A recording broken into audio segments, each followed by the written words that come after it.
The Battle of Jacinto was justified by Johan and Kaie. The Battle of Jacinto on April 21st, 1836, near present-day Houston, Texas, was the concluding event that ended the Texan Revolution. The battle was caused from previous battles at the Alamo and Goliad, where Mexicans showed no mercy against the Texans. This battle was unjustified for Texans. The Texans wanted to be independent away from Mexico, but after the Treaty of Velasco led to the Mexican-American War. When Mexico gained independence from Spain in the 1800s, Mexico allowed foreign settlers to move to Texas. Angering the Texans, the Mexican government attempted to regulate the American communities that were outnumbering the Mexican residents. This led to American rebellion, so in the March of 1836, Texas declared its independence.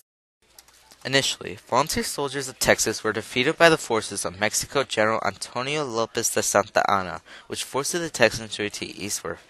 The Alamo, which according to History.com is a fort near present-day San Antonio, was Dutch occupied by a small but determined group of Texas forces in December of 1835. Santa Anna Mexican army was following the colonists, while Houston scouts reported General Ramirez Sisma and General Adam Wool on the west side of Colorado with approximately 752 troops. By this time, Houston armies where reinforcements were as high as 1,200 troops. According to Kaie Hickman, author of Texas Revolution, Battle of Jacinto, the Texans marched about 20 miles to a plantation owned by wealthy Gerard E. Gross, where they were able to take 2 weeks to train and resupply. Santa Anna arrived at Harrisburg on April 15th, learning the Texan president David G. Burnett government had gone to New Washington, about 18 miles.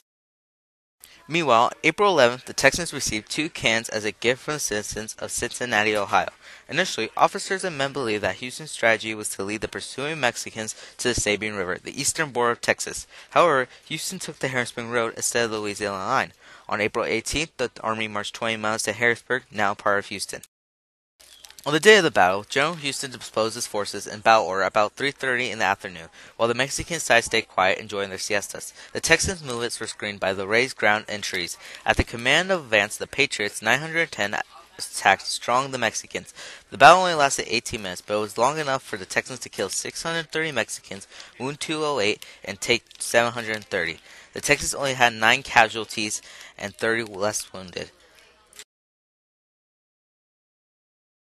According to McKean, the Texans captured a large supply of muskets, pistols, sabers, mules and horses, clothing, tents, and 1,200 in silver. According to L.W. Kemp, Santa Anna had disappeared from the battle, and search parties were sent after him on the morning of the 22nd. Mr. Cole, part of a search party, found Santa Anna hiding in tall grass. The search parties did not know what to do because he was dressed and covered in mud as a common soldier. A Mexican soldier now yelled out El Presidente, and that's what gave away Santa Anna. When Houston, suffering and pain because of a shattered ankle, got to Santa Anna, and the two talked for about 2 hours. Using Brian de Zerla and Antamonte as interpreters, Santa Anna agreed to all Mexican troops from Texas. On May 14th, Santa Anna signed 2 peace treaties with Burnett, the Texan president. A public treaty was signed, and when the treaty was fulfilled, a secret agreement was to be released. According to the Texas State Library and Archives Commission, the public treaty provides the hostile was ceased and that Santa Anna would withdraw his forces below the Rio Grande and not take his arms against Texas. Furthermore, Santa Anna agreed to restore property in which was confiscated by the Mexican troops, and all prisoners taken from both sides would be exchanged on equal basis. The Texans also agreed to let Santa Anna go and would not pursue and retreat Mexican troops. The Treaty of Velasco. In the secret agreement, 6 articles say that the Texas government would immediately liberate Santa Anna as long as he used his influence to secure from Mexico acknowledgement from Texas independence. According to the Texas State Historical Association, moreover, like the public agreement, Santa Anna was not going to take up arms on Texas and order the withdrawal of Mexican troops completely. The agreement also said that the Texas cabinet received a Texan mission favorably and worked for a treaty staying the Texas boundary not lie south of the Rio Grande. General Filosa began pursuing the public treaty by withdrawing all Mexican troops from Texas. However, the Texas army refused to let Santa Anna go back to Mexico, preventing the Texas government from completing the public treaty.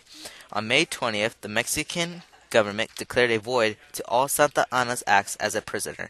Mexico did not recognize Texas independence, with both governments violating the treaty. The Texas independence and boundary were not recognized until the Treaty of Guadalupe Hidalgo. Treaty of Guadalupe Hidalgo. The Treaty of Guadalupe-Hidalgo was the official ending to the Mexican-American War, signed on February 2, 1848 at Guadalupe-Hidalgo.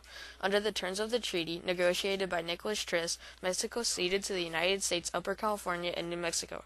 According to Tom Gray, author of the Treaty of Guadalupe-Hidalgo, this was known as the Mexican Cession and included present-day Arizona and New Mexico and parts of Utah, Nevada, and Colorado. In addition, all claims made by Mexico and Texas were to be relinquished, and the Rio Grande as the southern boundary was the United States was to be recognized by the Mexicans. The United States paid Mexico $15 million for the extension of the boundary and agreed to pay American citizens debts owed to them by the Mexico government. In conclusion, the Battle of San Jacinto was the decisive battle of the Texas Revolution, resulting in Texas's independence and freedom away from Mexico. The Battle of San Jacinto was unjustified for the Texans and resulted in the change of the United States map by adding 500,000 square miles, leading into the end of the Mexican-American War.